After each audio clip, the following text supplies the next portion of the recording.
September 7th, 2015, we're going over documentation of the SOX control methods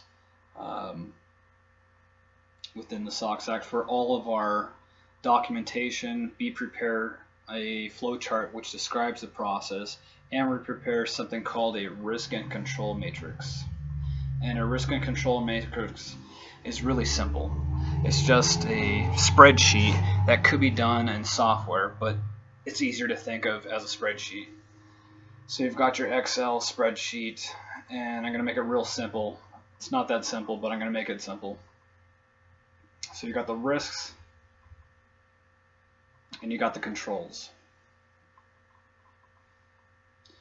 And for this risk here, you got this control. And if you got this risk here, you got this control. It's really that simple. There's a few other columns to put in, but I don't want to make it more complicated right now than it needs to be. That's basically the idea. Well, at the entity level, we have this wedding cake. At the entity cake, we try to keep the format the same. So here's the entity level, and they're saying, okay, there's some objectives here or applied risks at this. If this stuff is not done, for example, if management has not put out a statement of ethical values that is understood by all levels of the organization, there's a risk.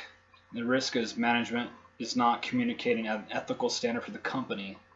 So that is your risk. And what control can we possibly have over that? Well, this is why this thing is wonderful. They list right here all the controls that you could have at the entity level. Well, we've got an employee handbook. We have these quarterly meetings. At the sales meeting, they emphasize this. There's a code of conduct. They got all these possible controls. It's a menu of controls. What we do is we take this, superimpose it over our cake, and you want to take out the ones you don't do and fine-tune the ones you are doing for the way you actually do it at your company. And that entity level thing at the foundation, the wedding cake here, the company level controls, that's what I was just showing you here. This is just the top of it. It's much longer. There's your risk, there's your control. You don't even need the flow chart for this one, and you've even done that piece. So I've mentioned a few minutes ago, for every process we could have 45, 70 processes, whatever. We're going to do a flow chart and a risk and control matrix. So there's a risk and control matrix, and we're going to talk about the flow chart. Remember, I said we're going to do the flow chart in Visio, and this one was done in PowerPoint. It doesn't look so good, but it's done for a purpose. So let's say we wanted to describe a process for writing a journal entry. We use a type of flow chart called a squiggly flow chart. So when you know in the Olympics each swimmer is supposed to stay in their own lane, well, that's what we got. So the first person is the journal entry preparer. We've got this as a fair swim lane. The next person is the manager, and the next person is the accounting manager. Not the manager of the preparer, but the accounting manager. And this is some kind of other process. It's a management reporting process. So what we've got going here is at least 3 individuals involved. And we can see the segregation of duties. This person is doing this, this person is doing this. And we can also see the information and communication, which is also one of the cues or one of the elements for the sub-Q within the sub-communication. And here's information that's being passed. Any vertical line is information being passed between people or to an IT system. So what we've done is the person preparing the journal entry gathers the data, they analyze it and prepare a journal entry that goes to their manager who approves it. Here's a couple controls down here. Here it goes back to the person who prepared it, and if there's anything wrong, they make an adjustment. They submit the journal entry, and then it gets posted by the accounting manager. And they've got controls here, and then it goes into the IT system. There's some controls related to the IT system, and then it rolls into another process, making their financial statements. So that's a very simple twin lane flowchart. We really like this format, and we've tried narratives, we've tried other types of flowcharts, tilted up, not swing lanes, kind of the snake flowcharts where you just go up and down and just list the things people do. This is really good. That shows you what people do.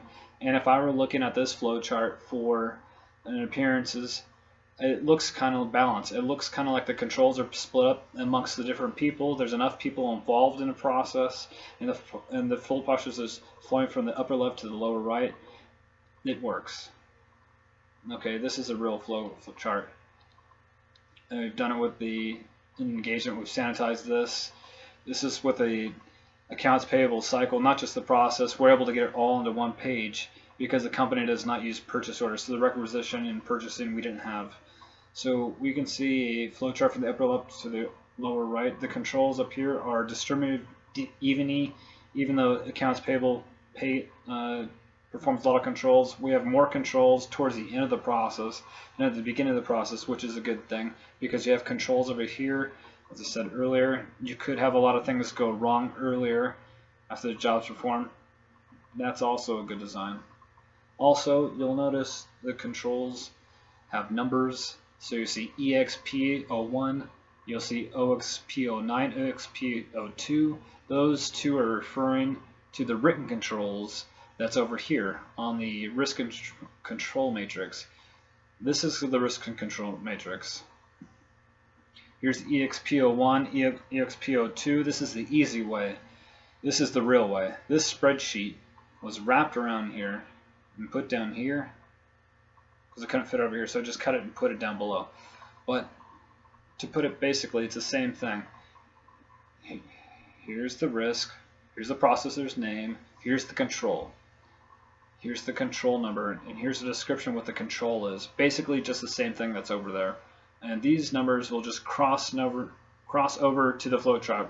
This is best practice because if I want to know, if I want to change the control earnings slightly, let's say I say check signers verified if the signer is valid. The only authorized check signers are the CSO and the CEO. I want to add that to there.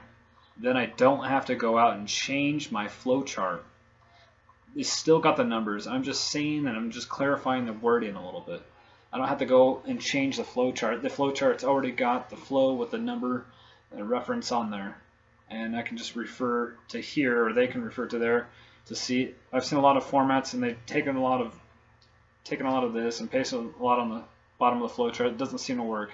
I think this is the best practice. What I'm handing out is kind of a control, the EXP02. We listed the control from the risk and control matrix. And here we've got the control. How did we do the sampling? It's explained here. What is our test procedure? Explained here. And maybe something that won't be so obvious there is these items that identify the sample. So if you put 8 items, there might be 8 checks with a certain amount and a certain date. And then over here, these are the attributes that we're testing for. So what that means is for each of these checks, we're looking to see if it's got supported, it's got the right account number, it's signed by the proper person, and the packet's approved, and the check's signed by a certain person. So we're making sure that 4 things have happened for each of the checks that we need to provide. So that is a basic overview of the Sarbanes-Oxley confirmation and segregation of duties and responsibility, delegating the appropriate chain of command and separating communication between each division, making sure that there's no compromising in data flow and earnings, comparable earnings falsification.